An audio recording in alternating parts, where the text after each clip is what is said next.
Algumas pessoas enxergam Jesus meramente como um homem ou um notável professor. Contudo, sua singularidade transcende, de acordo com as Escrituras Sagradas. Jesus não era apenas um ser espiritual durante sua permanência na Terra. Era simultaneamente o Filho de Deus e Deus encarnado. Veremos 40 fatos fascinantes sobre Jesus. Iniciemos com o íntimo amigo de Jesus, João. Antes de atender ao chamado de Jesus para segui-lo, João trilhava uma carreira bem-sucedida como pescador, envolvendo-se tanto no atacado quanto no varejo da indústria pesqueira. Sua influência alcançava Jerusalém, onde provavelmente ele mantinha um negócio de varejo, comercializando os peixes pescados na Galileia. Essa dualidade o destacava, transitando entre o cenário rural do norte e a movimentada Jerusalém do sul. Não era apenas a relação de parentesco que aproximava João de Jesus, mas também sua participação em um círculo íntimo com Tiago e Pedro.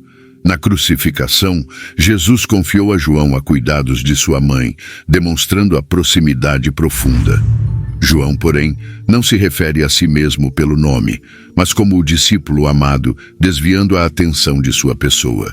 Este discípulo, sentado ao lado de Jesus na última ceia, durante a festa da Páscoa, compartilhou um momento de transformação de vida com seu amigo mais próximo.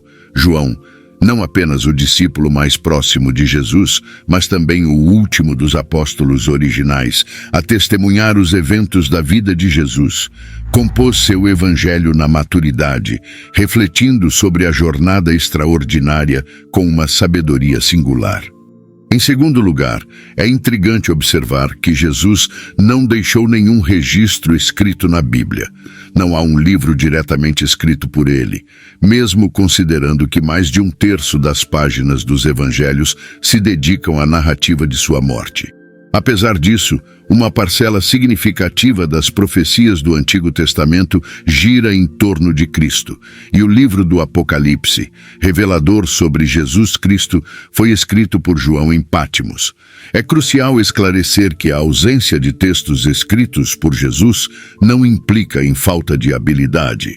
Ele demonstrou a capacidade de ler e escrever, como evidenciado quando, numa sinagoga em Nazaré, desenrolou um pergaminho do profeta Isaías e leu um trecho, conforme registrado na história da mulher pega em adultério. Além disso, há relatos de Jesus escrevendo no chão. Embora ele possuísse a habilidade, a razão pela qual Jesus não deixou um registro sistemático de seus ensinamentos ou pensamentos íntimos permanece um mistério. A certeza reside apenas na possibilidade de que, se desejassem, Jesus poderia ter transmitido suas palavras por meio de cartas ou livros. Em terceiro lugar, é notável que entre os 12 discípulos de Jesus, alguns eram seus próprios familiares. Surpreendentemente, pelo menos 5 e possivelmente até 7 dos 12 discípulos eram parentes de Jesus. No entanto, seus próprios irmãos mantiveram ceticismo até depois da ressurreição. Foi somente nesse momento que Tiago e Judas não apenas se tornaram crentes, mas também contribuíram escrevendo 2 dos livros do Novo Testamento. A quarta observação nos remete ao momento em que Jesus recebeu seu nome de um anjo. Quando o anjo se aproximou, proferiu saudações a Maria, dizendo: "Agraciada, o Senhor está contigo." Maria, inicialmente perplexa, ponderou sobre a natureza dessa saudação. O anjo tranquilizou-a, dizendo: "Não tenha medo, Maria, pois encontraste graça diante de Deus.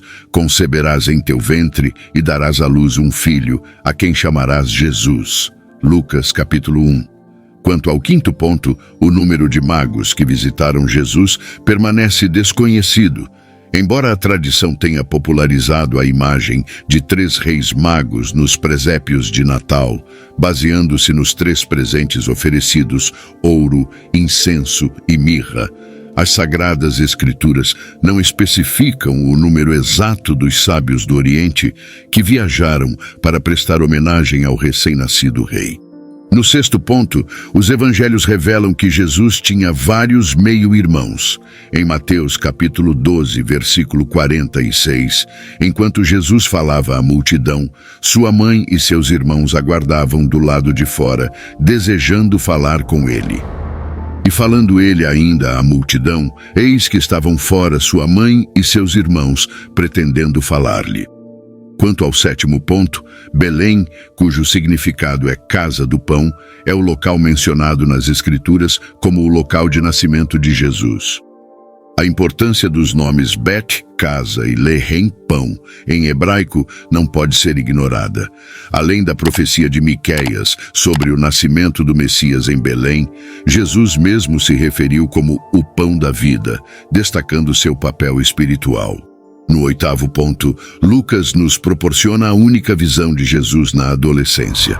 Durante a caravana de retorno da Páscoa em Jerusalém, José e Maria se separaram de Jesus, descobrindo posteriormente que ele estava desaparecido. O reencontro, 3 dias depois, revelou Jesus no pátio do templo, impressionando os professores com sua inteligência e compreensão. Diante da angústia de Maria, Jesus respondeu. E aconteceu que, passados 3 dias, o acharam no templo, assentado no meio dos doutores, ouvindo-os e interrogando-os. E todos os que o ouviam admiravam a sua inteligência e respostas. E quando o viram, maravilharam-se, e disse-lhe sua mãe: Filho, por que fizeste assim para conosco? Eis que teu pai e eu, ansiosos, te procurávamos. E ele lhes disse: Por que é que me procuráveis? Não sabeis que me convém tratar dos negócios de meu pai? Lucas capítulo 2, versículos de 46 a 49. No nono ponto, é revelado que Jesus cresceu como carpinteiro, assim como seu pai adotivo, José, que era conhecido pelo mesmo ofício. A multidão em sua cidade natal o identificava como o carpinteiro, filho de Maria e irmão de Tiago, José, Judas e Simão. Marcos capítulo 6, versículo 3. A desaprovação de seus conterrâneos os cegava para o fato de que Jesus fora ungido por Deus como o Messias. O Evangelho também destaca a carpintaria em Mateus 13, versículos 54 e 55, descrevendo como, ao ensinar na sinagoga de sua cidade, as pessoas ficaram surpresas com a sabedoria e poderes miraculosos de Jesus, perguntando: Não é este o filho do carpinteiro? Não é sua mãe, chamada Maria, e seus irmãos Tiago, José, Simão e Judas? O 10º ponto aborda a possível aparência comum de Jesus. Embora tenhamos poucas informações sobre sua aparência física, Isaías 53, versículo 2, profetiza que ele não teria uma aparência extraordinária, porque foi subindo como renovo perante ele e como raiz de uma terra seca. Não tinha parecer nem formosura, e olhando nós para ele, nenhuma beleza víamos para que o desejássemos. Quando Judas traiu Jesus, ele foi obrigado a beijá-lo para identificá-lo às autoridades. Após a ressurreição, Maria Madalena, ao confundi-lo com o jardineiro, destacou a possível simplicidade de sua aparência. Mesmo Pedro, João e seus próprios irmãos Tiago e Judas, que passaram 3 anos com ele, não oferecem detalhes sobre seus atributos físicos nos textos do Novo Testamento. No 11º ponto, destaca-se o primeiro milagre de Jesus, realizado durante um casamento em Caná da Galileia. Nesse evento marcante, Jesus transformou água em vinho, evidenciando sua autoridade sobrenatural sobre as forças físicas. Este milagre simbolizou o início de seu ministério público. Convidado com sua mãe e discípulos para a celebração, Jesus foi informado por sua mãe de que o vinho havia acabado. Diante da situação embaraçosa, Maria confiava que Jesus resolveria o problema. Ele instruiu os servos a encherem 6 potes de pedra com água, retirarem um pouco e levarem ao chefe dos garçons. Este, surpreendido pela qualidade do vinho, testemunhou um milagre transformador que revelou a mudança na vida das pessoas quando acreditam em Jesus e obedecem à sua palavra. Esse foi o primeiro dos milagres, ou sinais como João os refere. No 12º ponto, o destaque recai sobre o último livro e versículo da Bíblia, em Apocalipse 22, versículo 21, que enfoca a graça do Senhor Jesus Cristo. Este versículo conclui a narrativa da revelação, expressando a esperança de João de que a graça de Jesus Cristo alcance todos os santos, os crentes separados para Deus. O 13º ponto menciona o início do ministério de Jesus por volta dos 30 anos, um momento crucial segundo Lucas capítulo 3, versículo 23. Jesus, como era esperado, sendo considerado o filho de José, iniciou seu ministério por volta dessa idade. Curiosamente, essa era a idade estabelecida em Números 4 para assumir o cargo de sacerdote. Esse marco não implica que todos devam esperar uma determinada idade para começar a ministrar. No 14º ponto, é provável que Jesus fosse versado em diversos idiomas. O aramaico era a principal língua falada pelos judeus na Palestina do século I. Como qualquer judeu, Jesus teria estudado a Torá em hebraico. Além disso, ele entendia grego, e é provável que tenha se comunicado em grego com o centurião e Pilatos. Apesar de os romanos falarem latim, teriam utilizado o grego para se comunicar com os judeus helenizados na Palestina do primeiro século. No 15º ponto, destaca-se a necessidade de solidão de Jesus para orar e se renovar. Embora seu ministério fosse amplamente público, Jesus construiu uma prática deliberada de passar tempo em solidão e oração. O Evangelho de Lucas, capítulo 6, versículos de 11 a 14, relata que após enfrentar controvérsias com os fariseus e saduceus, Jesus passou uma noite inteira em oração antes de escolher seus 12 discípulos, a quem também chamou de apóstolos. No 16º ponto, a questão de parentes de Jesus ainda estarem vivos hoje é levantada. A maioria dos estudiosos concorda que Jesus não teve filhos, o que torna improvável a continuidade de sua linhagem por meio de descendentes diretos. Contudo, considerando que ele tinha irmãos e irmãs, como mencionado no Evangelho de Mateus, é possível que o DNA deles ainda esteja presente em algumas pessoas nos dias de hoje. No 17º ponto, é enfatizado que Jesus demonstrava emoção, algo muitas vezes omitido em representações contemporâneas. Diferentemente de imagens que o retratam como impassível e sobrenatural, os evangelhos revelam um Salvador apaixonado. Um exemplo notável ocorre em Mateus 21, versículos 12 e 13, quando Jesus expõe sua indignação no templo, transformado em um local de materialismo e comercialismo em vez de adoração a Deus. Jesus expressa claramente sua emoção diante dessa distorção espiritual. No 18º ponto, destaca-se que Jesus está entre apenas 3 pessoas na Bíblia que jejuaram por 40 dias. Moisés, Elias e Jesus são os únicos mencionados. O jejum de Jesus no deserto, registrado em Mateus capítulo 4, é marcado pela tentação de Satanás. Após 40 dias sem comida, Jesus é tentado pelo diabo a transformar pedras em pão, mas ele responde citando Deuteronômio capítulo 8, versículo 3, afirmando que o homem não vive apenas de pão, mas de toda palavra que sai da boca de Deus. No 19º ponto, destaca-se que Jesus citou o livro de Deuteronômio ao diabo durante as tentações no deserto. Em cada tentação, Jesus responde com uma passagem desse livro. Quando Satanás tenta Jesus a provar sua singularidade, Jesus cita Deuteronômio 6, versículo 16, afirmando que não se deve tentar o Senhor, seu Deus. Em resposta à oferta de Satanás de todo o mundo em troca de adoração, Jesus novamente responde citando Deuteronômio 6, versículo 13, afirmando que se deve adorar apenas ao Senhor, seu Deus. Essas citações demonstram a profunda conexão de Jesus com as Escrituras e sua resistência às tentações por meio da palavra de Deus. No 20º ponto, destaca-se a aparência terrível de Jesus na cruz, detalhada nas palavras proféticas de Isaías 52, versículo 14. Descreve-se sua aparência como desfigurada além de qualquer homem, resultado da crueldade desumana que sofreu. Os evangelhos corroboram essa descrição, mostrando que ele foi cuspido, esbofeteado e zombado de maneira brutal. No 21º ponto, aborda-se o fato de Jesus beber vinho. O primeiro milagre de Cristo, ao transformar água em vinho no casamento de Caná, provavelmente envolveu uma bebida fermentada. Casamentos judaicos tradicionais incluíam o serviço de vinho fermentado.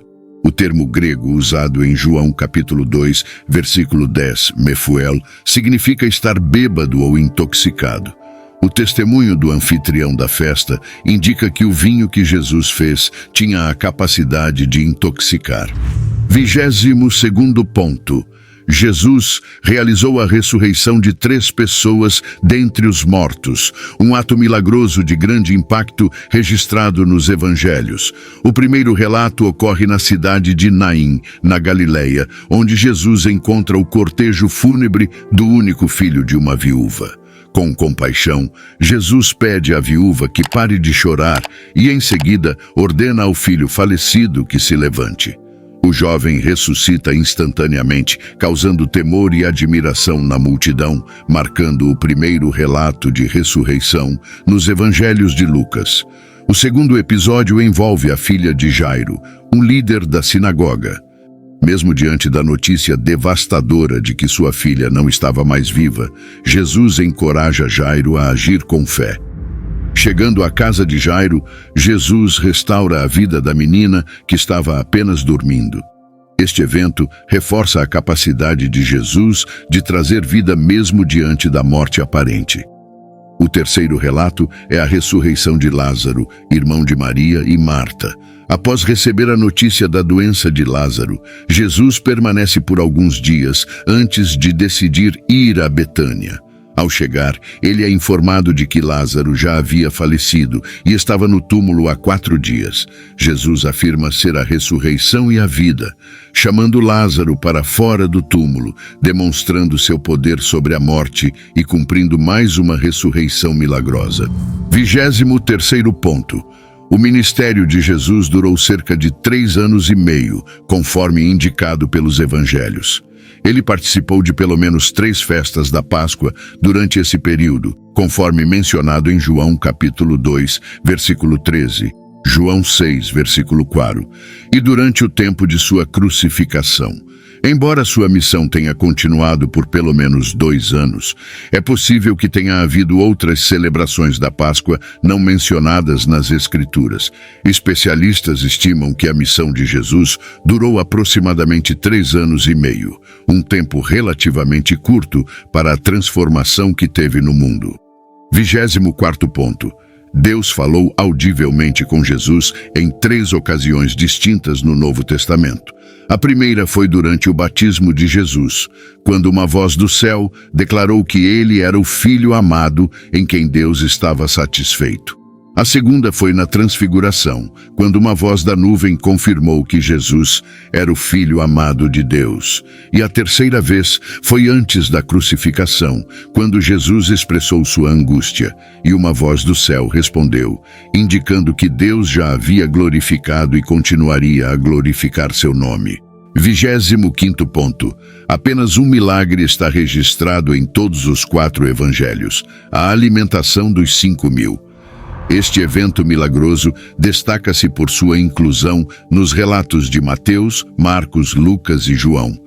Durante essa situação desafiadora, em que havia uma multidão faminta e limitados recursos alimentares, Jesus abençoou 5 pães e 2 peixes, alimentando miraculosamente os 5.000 homens, além de mulheres e crianças. Os discípulos distribuíram a comida e sobraram 12 cestos cheios de pedaços quebrados. 26º ponto. Jesus estava sob extremo estresse antes da crucificação. No jardim de Getsêmani, antes de ser crucificado, Jesus enfrentou uma agonia profunda, descrita como profundamente angustiado e angustiado, quase ao ponto da morte. Ele orou intensamente e seu suor tornou-se como gotas de sangue caindo no chão, um fenômeno conhecido como hematidrose. 27º ponto. Maria esteve presente no nascimento e na morte de Cristo. Maria, a mãe de Jesus, testemunhou tanto o nascimento quanto a morte de seu filho. Durante a crucificação, Jesus expressou preocupação com o cuidado de sua mãe, instruindo João, o discípulo amado, a cuidar dela. Isso destaca a importância da presença de Maria em momentos cruciais da vida de Jesus.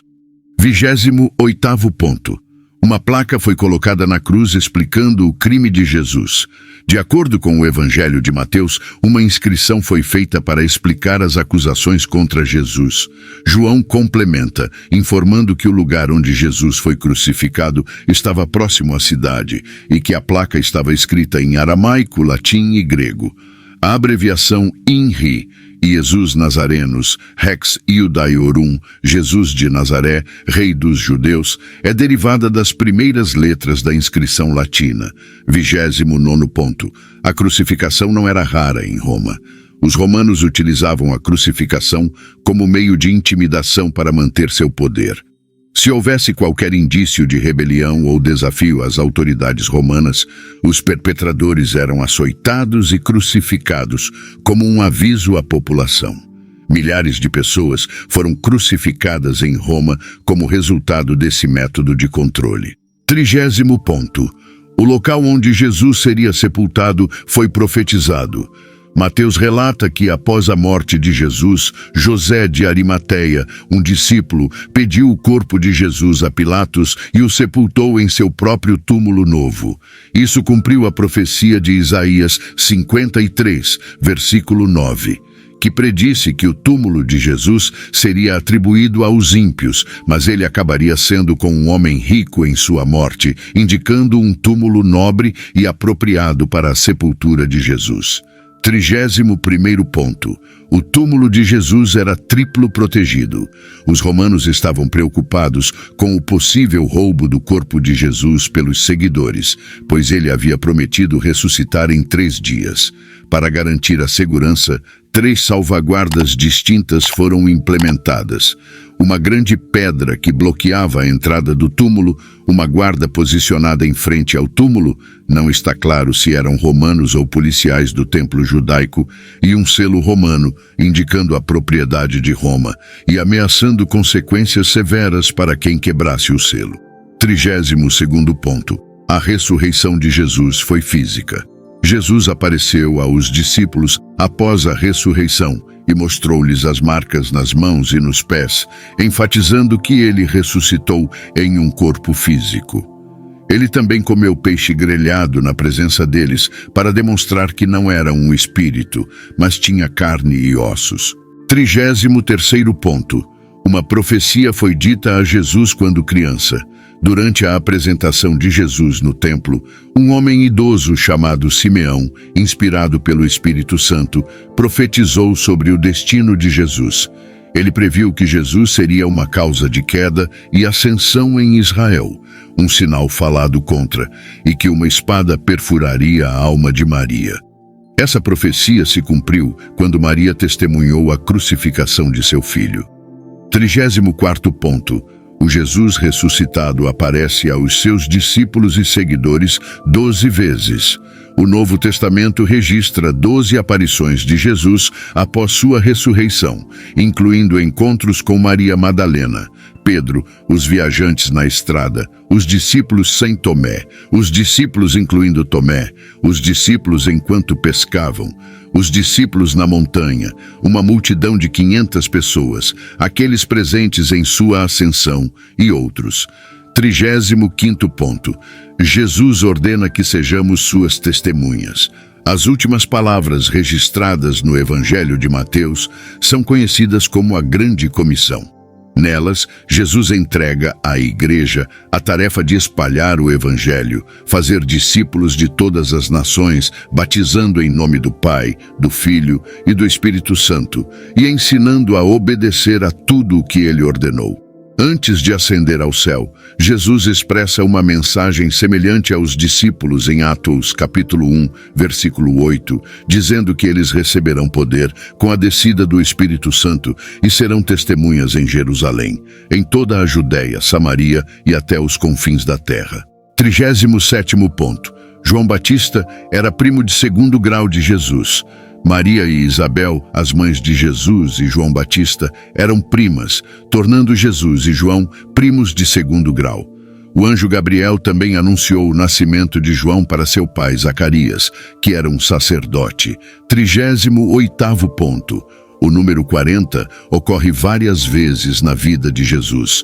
Jesus jejuou no deserto por 40 dias, pregou por cerca de 40 meses, e houve um intervalo de 40 dias entre a ascensão de Jesus e sua ressurreição.